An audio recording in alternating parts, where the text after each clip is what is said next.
Esta manhã, pela graça de Deus, sejamos mais uma vez fortalecidos pela palavra e pelo Espírito, amém? Queridos, o tema que nós vamos abordar nesta manhã não é um tema muito simples, mas é um tema necessário. Eu peço que, pela graça de Deus, nesta manhã nós sejamos edificados em Cristo. Eu quero que antes de mais nada, você olhe para você mesmo e pense no seguinte: você tem ou não tem problemas? Você tem ou não tem necessidade de Deus? Nós passamos por situações que somente a graça de Cristo. E se não for a graça dele, a nossa vida vai ser uma desgraça. Sim ou não? Eu fico pensando às vezes quem eu seria, onde eu estaria, o que estaria fazendo nesta manhã, se Jesus não tivesse feito a diferença em minha vida. Aqui eu estou numa situação privilegiada porque eu tenho uma visão panorâmica da igreja. Então dá para eu começar assim a visualizar a expressão facial de cada um de vocês. E eu fico imaginando como Jesus olha para mim e para você. E como de repente nós olhamos uns para os outros. Às vezes nós olhamos para os outros com aquele sentimento de crítica, de censura, mas às vezes também olhamos para os outros com amor, com compaixão, com compreensão. E como é bom quando isso acontece. Quando nós somos olhados assim. Mas é muito bom que nós desenvolvamos a percepção espiritual de como Cristo olha para a minha pessoa. Quando você está bem na sua vida espiritual, aí é muito fácil você entender que Cristo olha para você sorrindo. Mas e quando você não está bem? Quando você está num vale, sabe, de culpa, de preocupação, de desespero, com a sua autoestima lá embaixo, como é que você pensa que Deus olha para você? Quando de repente você se encontra numa solidão espiritual. O que seria a solidão espiritual? Aquela sensação de que você está sozinho, de que Deus não está contigo.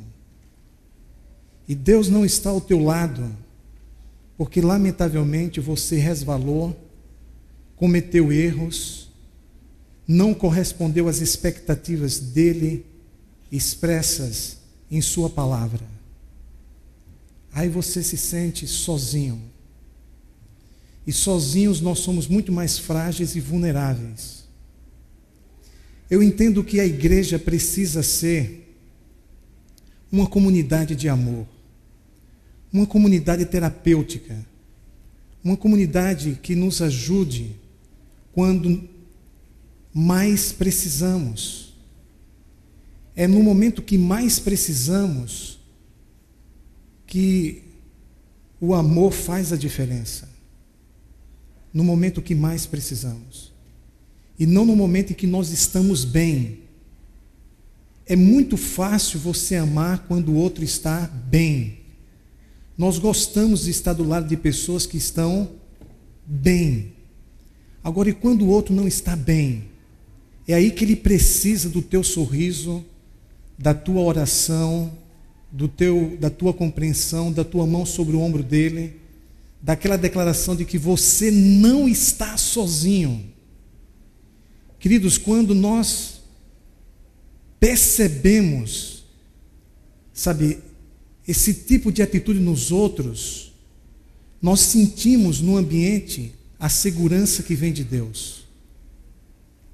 Nós nos sentimos fortalecidos e motivados espiritualmente a dar uma volta de 180 graus na nossa vida e encontrar exatamente nos braços do Pai o calor do seu amor, da sua compreensão e do seu perdão. E acima de tudo, da sua restauração. Então, nesta manhã, eu entendo que pode acontecer de eu estar falando para algumas pessoas e para muitas não. Mas que Deus nos ajude para que entendamos que, de uma forma ou de outra, todos nós precisamos da graça de Cristo. O tema da mensagem de hoje é pecados sexuais. É o tema, mas o título na realidade é como vencer a compulsão sexual. Quando nós temos um vício em nossa vida, e pecados sexuais podem se transformar em vícios sexuais e depois em crimes sexuais. Quando nós temos vícios, o diabo assume o controle sobre nossa mente e o nosso coração. Enquanto tivermos um vício, o diabo terá poder sobre a nossa vida. E nós vamos enfrentar dificuldades seríssimas. Quando você sente compulsão, você não consegue se controlar. E você faz coisas que lá no íntimo você não gostaria. E muitas vezes você sofre sozinho e não tem a quem pedir ajuda.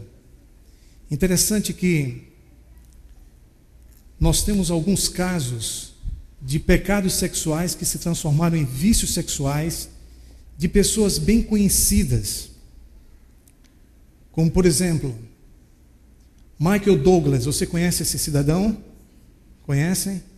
Na década de 90, ele reconheceu que ele era uma pessoa viciada em sexo e procurou tratamento profissional para finalmente continuar casado. Vocês conhecem essa outra pessoa aqui?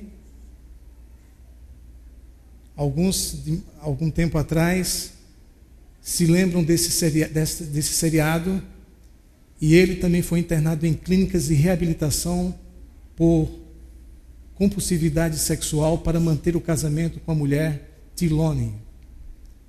E esse aqui vocês conhecem?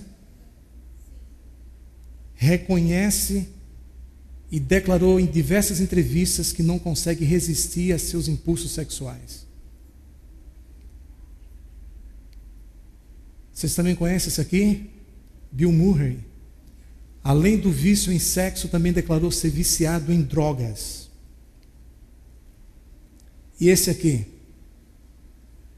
Declarou num tabloide britânico, The Sun, o vício em sexo e em pornografia, e declarou querer fazer amor o tempo todo. Vocês conhecem esse aqui também? Tiger Woods. Passou 2 meses em uma clínica após ter passado por uma situação extremamente constrangedora. Uma cena de sexo com um amante foi exibida em rede nacional. Pessoas com problemas de vícios sexuais. Quando isso acontece com alguém que nasceu na igreja, que faz parte da igreja, com uma pessoa que é casada, com um jovem universitário, principalmente agora com as facilidades das redes de comunicação em massa, como a internet. Sabe como fica essa situação de alguém que passa por uma situação como esta? O que é que a igreja pode fazer por essa pessoa? O que a igreja pode fazer por alguém que se encontra nessa situação? Você deve perguntar, pastor, por que pregar sobre esse assunto? É um assunto até mesmo difícil de se ouvir, mas é necessário. Veja o que o Ellen White nos diz no livro Conduta Sexual. Ela diz aqui o seguinte: o crime que atraiu os juízos de Deus sobre Israel foi a licenciosidade. E vocês estão lembrados do que significa licenciosidade? É a sua sexualidade distorcida. Isto é licenciosidade. Alguns sinônimos de licenciosidade, vocês podem me ajudar? Promiscuidade. Fazer amor com várias pessoas livremente. Promiscuidade.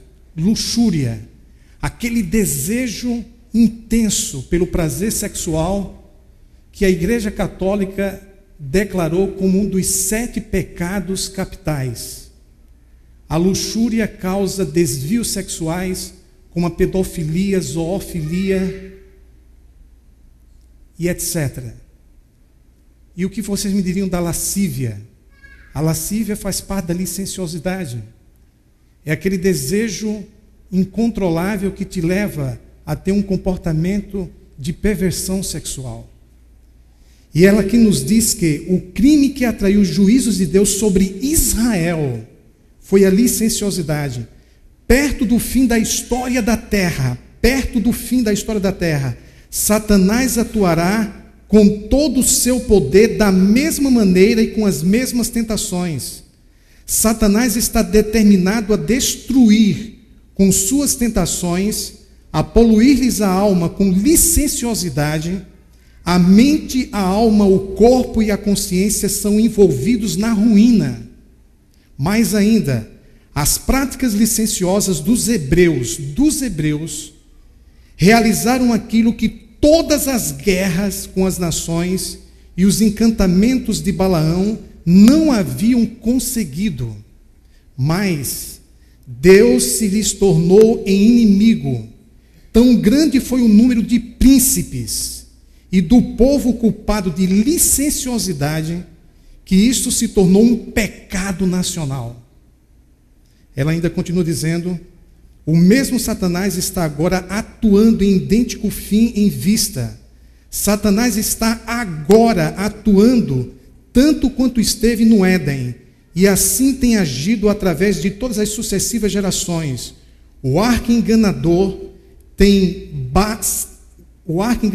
bem sabe que com material precisa lidar, conhece os pontos fracos de cada um, e se tais pontos não forem fortalecidos, aplicará sua infernal sabedoria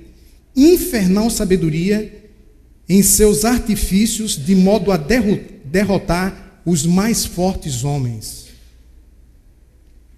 Deu para vocês entenderem? Sério ou não? Jaime Kemp, no cenário nacional, uma das maiores autoridades no mundo evangélico, na área de família. Ele é um missionário norte-americano, naturalizado brasileiro, já há cerca de mais ou menos uns 30 anos. Ele diz assim: nós somos seres sexuais.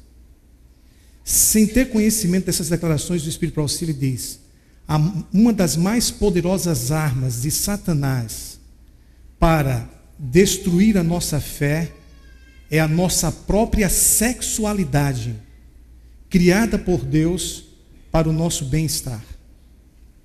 Ele afirma que mais de 40% dos casos que ele tem atendido são de pessoas com sérios problemas na área sexual, que em busca de intimidade, verdadeira intimidade sexual, caíram na imoralidade e passaram a ter vícios sexuais. Se existe uma coisa que acaba com a sua fé em Deus, que acaba com o seu casamento, que acaba com a sua reputação, que acaba com a sua saúde, com o seu dinheiro, são os vícios sexuais. Uma arma que o inimigo usa, a começar pela pornografia na internet. Queridos, a internet pode ou não ser a árvore do conhecimento do bem e do mal plantada dentro da sua casa, dentro do seu quarto, através das salas de bate-papo, através, inclusive, de Facebook, através de sites pornográficos, jovens começam a navegar nessas águas poluídas e, lamentavelmente, se envolvem com algumas coisas, chegando às vezes até uma situação de prostituição. Casos seríssimos, como o que aconteceu com Antônio, que começou exatamente assim e lamentavelmente terminou com AIDS. Pecados sexuais podem levar aos vícios sexuais e vícios sexuais podem levar aos crimes sexuais. E existe um texto que nós vamos analisar daqui a alguns instantes que nos leva a questionar por que Deus foi tão radical em seu posicionamento. Por favor, abra a Bíblia. Bíblias abertas no livro de Levítico, capítulo 20. Abramos o compêndio de Deus em Levítico, capítulo 20. E sabe, pode ser que você, de certa forma, tenha uma certa dificuldade de entender por que Deus agiu assim. Porque Deus fez essas propostas tão fortes, tão radicais, pena de morte. Levítico capítulo 20, versículos 10 em diante diz assim: se um homem adulterar com a mulher do seu próximo, será morto o adúltero e a adúltera. E agora? Vocês se lembram do caso dramático do rei Davi em 1º ou 2º Samuel capítulo 11? 2 Samuel capítulo 11, não é isso? Do rei Davi, que dentro de uma relação adúltera, lamentavelmente chegou a um homicídio. Deveria ter sido morto. De acordo com esta lei, versículo 11: o homem que se deitar com a mulher de seu pai terá descoberta a nudez de seu pai. Ambos serão mortos, o seu sangue cairá sobre eles. Que tipo de pecado é este aqui? Incesto, sim ou não? Incesto. Queridos, estudos realizados nos Estados Unidos comprovaram que nos últimos anos o número de incesto tem aumentado assustadoramente, a ponto de que 70% dos adolescentes envolvidos com drogas tiveram relações incestuosas na infância. 75% das adolescentes americanas envolvidas com prostituição tiveram relações com familiares anteriormente. O problema do incesto. Esses eram os pecados praticados exatamente na terra prometida. E antes do povo de Deus entrar na terra prometida, Deus queria evitar que esses problemas acontecessem em escala coletiva, como acontecia com os povos que habitavam naquela terra. E Deus aguardou 400 anos para que houvessem mudanças. E vocês vão entender melhor as razões pelas quais Deus foi tão radical nas suas punições. No versículo 12: se um homem se deitar com a nora, ambos serão mortos. Fizeram confusão, o seu sangue cairá sobre eles. Que tipo de pecado é esse? É um tipo de incesto.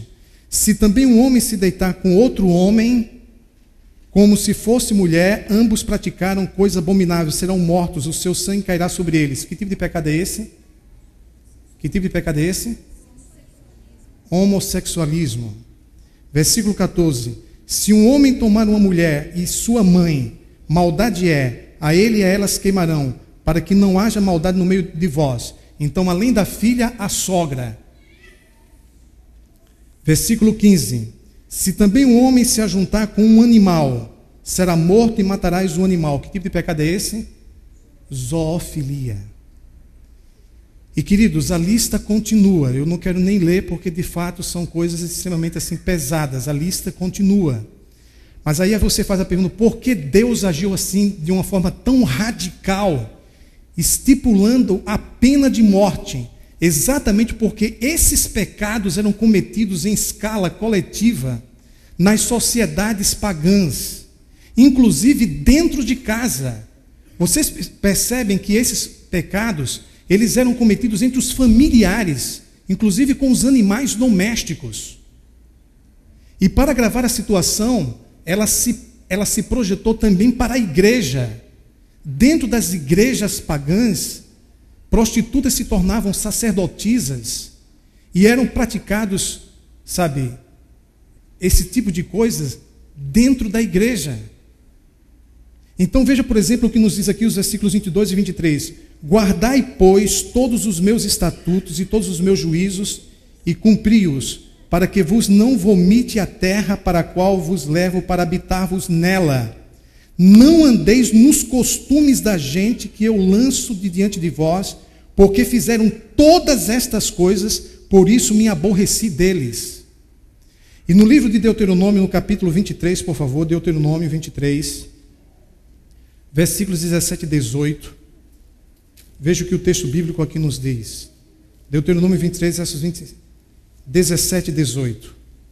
Das filhas de Israel não haverá quem se prostitua no serviço de quê? Do templo. Nem os filhos de Israel haverá quem o faça.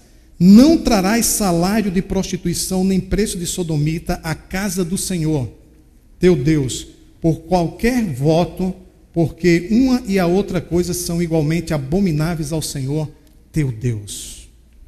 Agora, ao analisar isso aqui, a gente percebe, biblicamente, de acordo com Levítico capítulo 20, que existe uma relação entre essas práticas sexuais e práticas ocultas.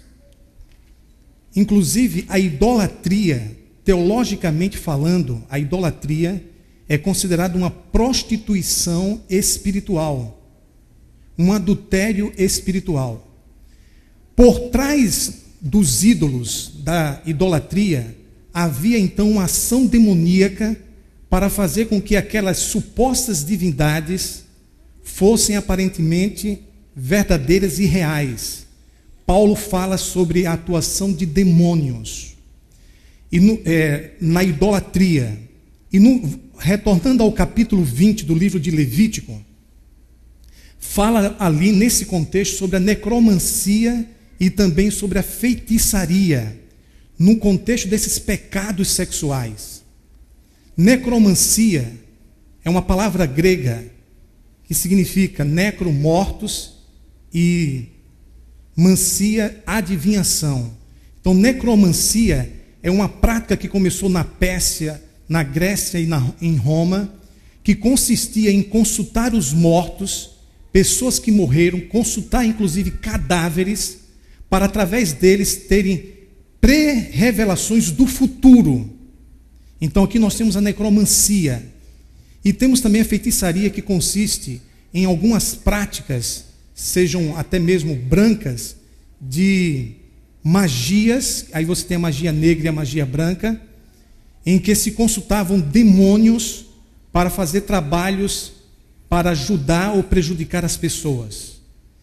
Exatamente essas duas coisas são citadas em Levítico capítulo 20, no contexto dos pecados sexuais. O que nos permite biblicamente entender que, do ponto de vista espiritual, ainda que não saibamos, existe uma ação demoníaca por trás das perversões sexuais. Deixe-me mostrar aqui para vocês, de acordo com o Dr. Mário Veloso, algumas perversões sexuais que começaram com pecados sexuais. Daí a razão de Deus querer evitar que isso acontecesse com o seu povo. Por que Deus foi tão firme em Levítico 20, versos 10 a 21? Eu coloquei algumas razões. Porque essas práticas destroem um casamento, que é uma instituição divina. Segundo, destroem a estabilidade da família. Então vocês imaginem quantas famílias prejudicadas por causa desse tipo de prática. Desintegração do afeto familiar, acaba o amor, a respeitabilidade, o carinho e etc. Mais ainda, danos mentais, emocionais, morais e espirituais profundos que são causados por estas por esses desvios sexuais. Mais ainda, perversão sexual e influência satânica dentro dos lares e das igrejas e na vida das pessoas. Decadência espiritual e moral dos povos em Canaã que praticavam esses pecados sexuais. O povo de Deus estava sendo constituído para influenciar o mundo por meio do seu exemplo.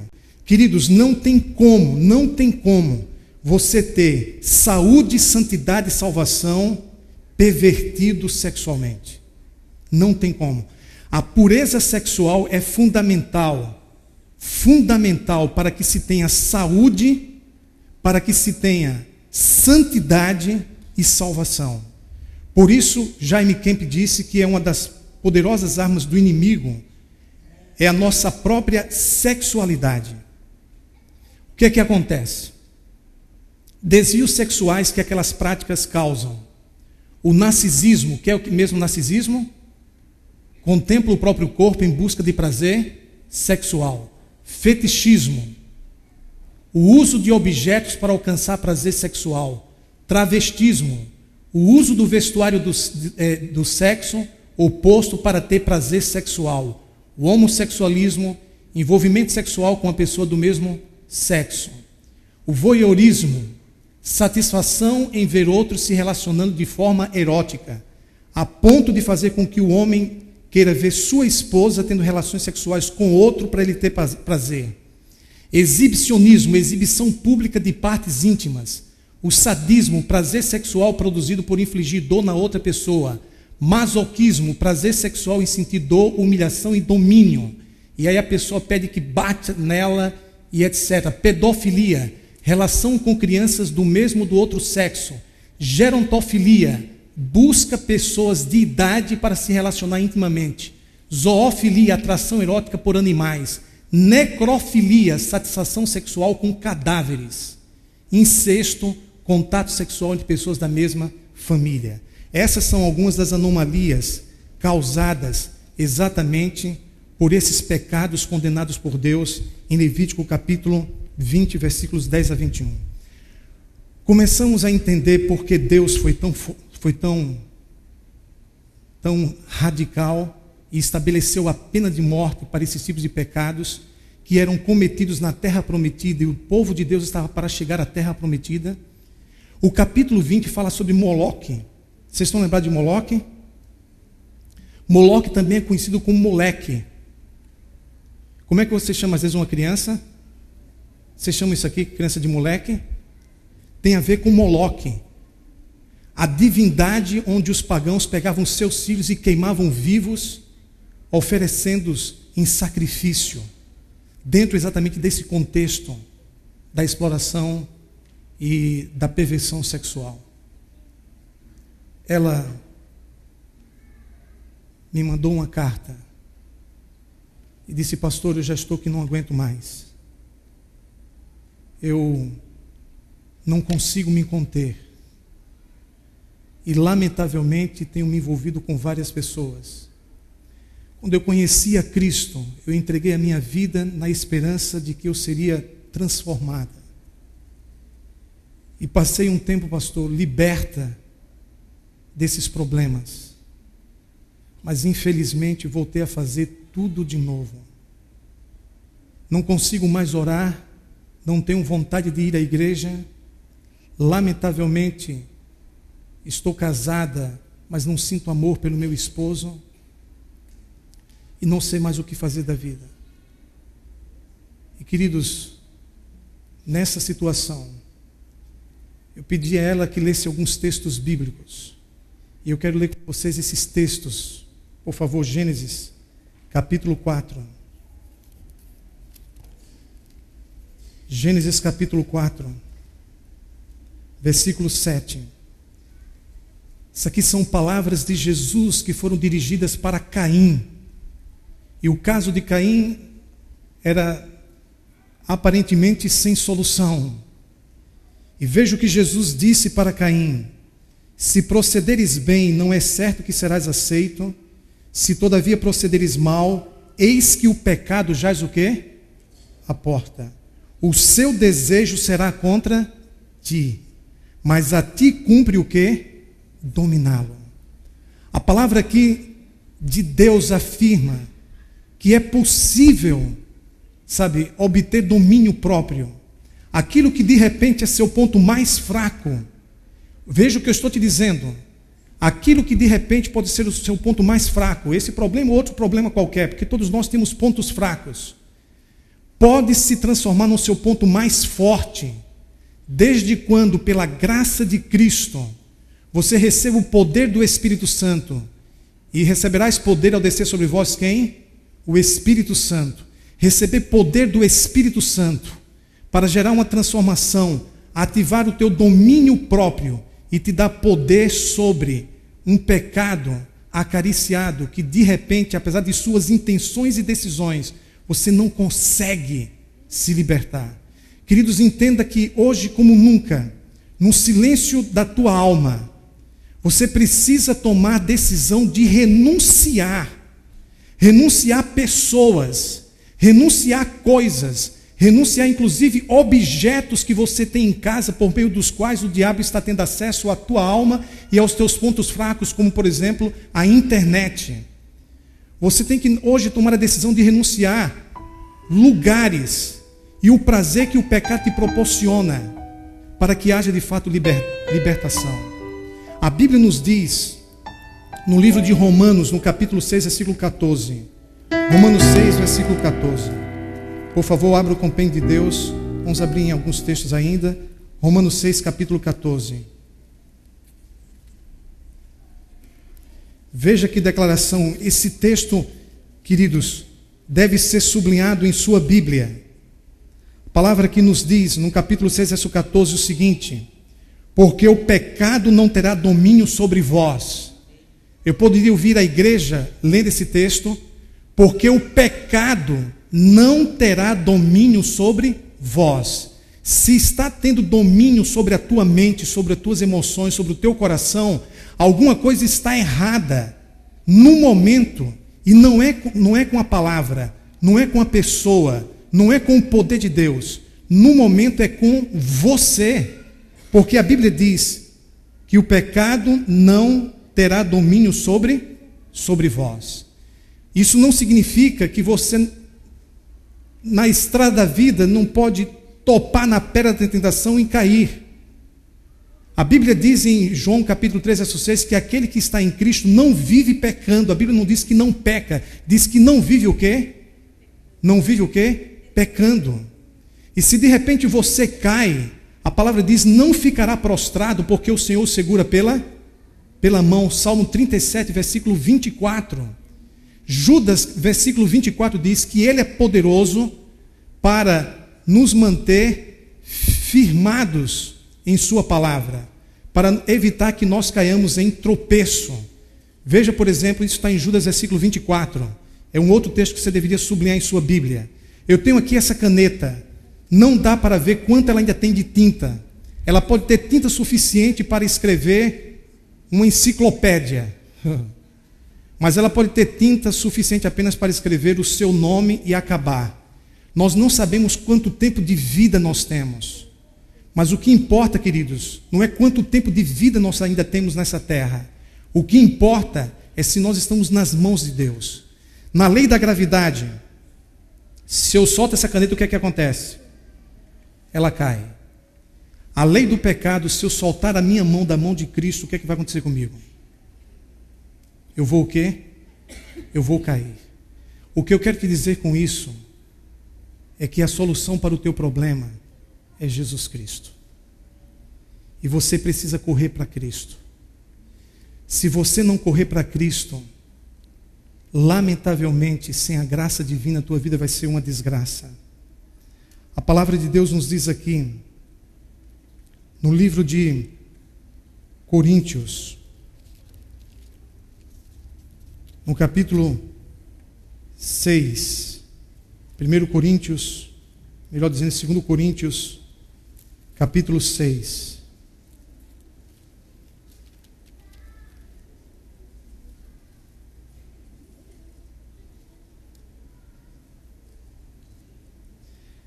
Versículo 18: serei vosso pai, E vós sereis para mim filhos e filhas, diz o Senhor o quê?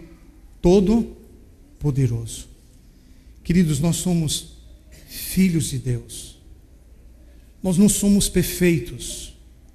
Nós temos nossas lutas, nossas tendências. Mas se Deus é por nós, quem será contra nós? Nós não fomos chamados do mundo para a igreja para sermos derrotados.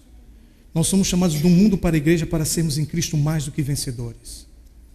Aquela jovem, naquele dia, se aproximou de Cristo como nunca e o contemplou. E a palavra diz que quando nós contemplamos a Cristo, nós somos o quê? Transformados. Ela correu para os braços de Jesus e foi em Cristo que ela encontrou forças para viver e para vencer. É em Cristo que nós encontramos forças para viver e para vencer os nossos próprios problemas pessoais. E ela abriu o coração e em lágrimas derramou aos pés de Cristo as suas lutas e disse: Senhor, eu não tenho condições, eu não tenho força moral, eu não sou capaz, mas Tu podes me ajudar. Por favor, ajude-me em minhas lutas pessoais. Ninguém pode saber o que está acontecendo na minha vida, mas Tu, além de ouvir o que eu digo, além de ouvires o que eu digo, Tu conheces o meu coração e sabes o quanto eu desejo Te amar e ter uma vida transformada. Essa confissão mexeu com o coração de Cristo.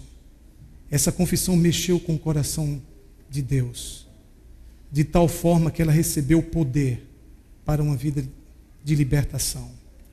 Eu acredito que o cristianismo é a religião da libertação. Vocês acreditam nisso? Eu acredito que sim. E eu quero nesse momento, queridos, que você ouça essa música.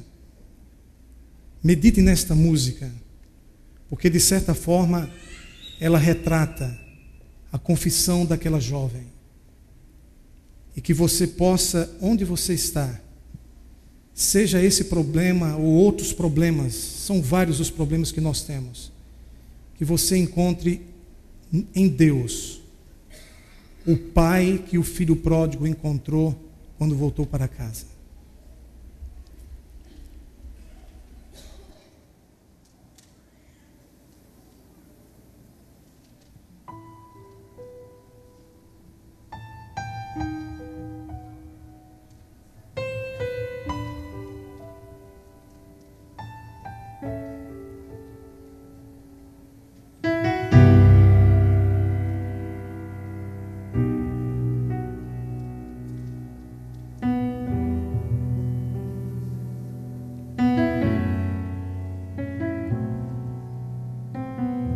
Senhor, meu Pai, ouve meu chorar. Eu tenho tanta coisa pra falar. Eu sinto tanta dor e frio está meu coração.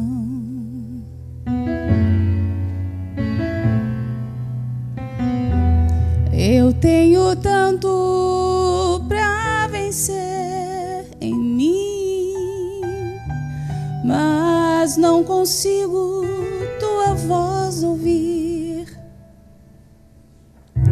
Preciso ter certeza que tua mão me guiará.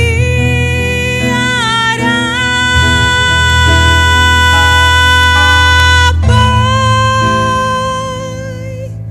escuta minha oração, fortaleces o meu coração e me faz sentir que estás ao meu lado. Oh, Pai, eu só quero entender o teu amor. Eu quero ser aquilo que não sou. ter em minha vida o teu calor.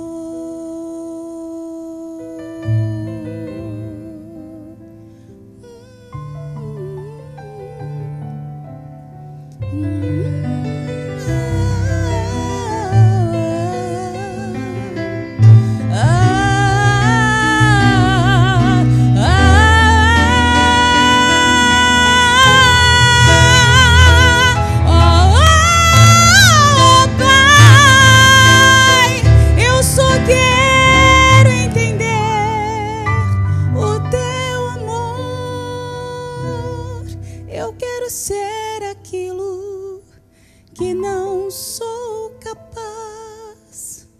Eu quero ter em minha vida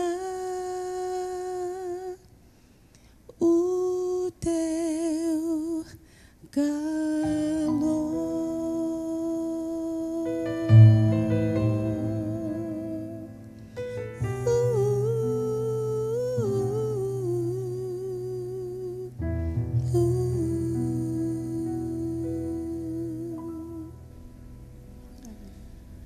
A palavra de Deus afirma em Romanos, no capítulo 8, verso 37, que em todas estas coisas, porém, somos mais que vencedores. Deus não nos chamou, eu não acredito, Deus não nos chamou do mundo para a igreja para sermos derrotados. Deus nos chamou para sermos em Cristo mais do que vencedores.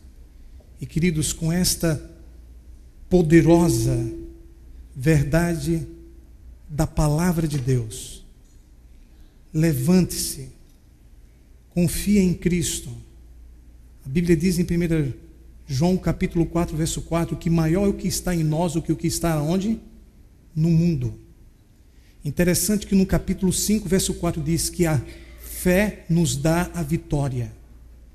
Confie em Cristo. Não desista. Eu estou falando para um grupo de pessoas que foi miraculosamente salvo pelo sangue de Jesus Cristo. E que recebeu as impressões digitais da cruz. O sangue de Cristo que nos liberta de todo o pecado. E que nele nós somos mais do que vencedores. Vamos ficar em pé e vamos louvar ao Senhor. Vou pedir a Jéssica que nos auxilie neste louvor.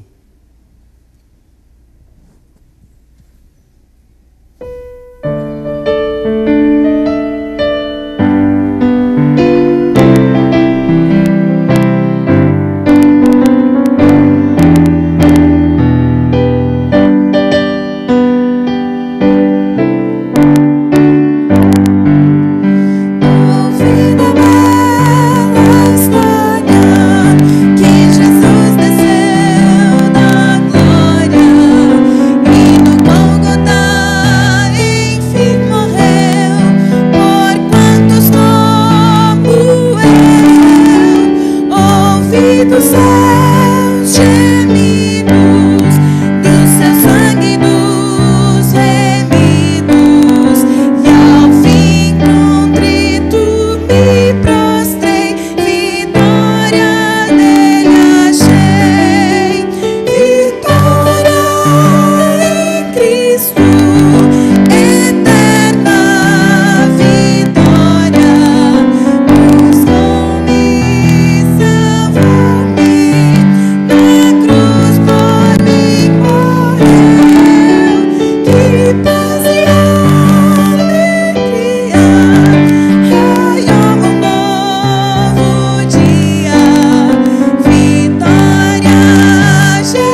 Cristo, eterna vitória. Buscou-me, salvou-me, na cruz por mim morreu. Que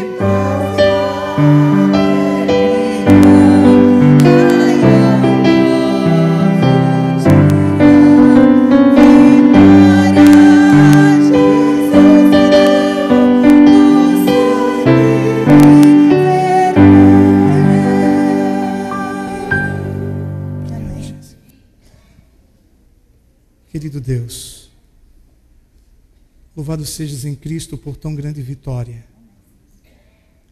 Nós cremos que Jesus é muito mais do que as nossas limitações, que Ele é a nossa única esperança de sermos mais do que vencedores.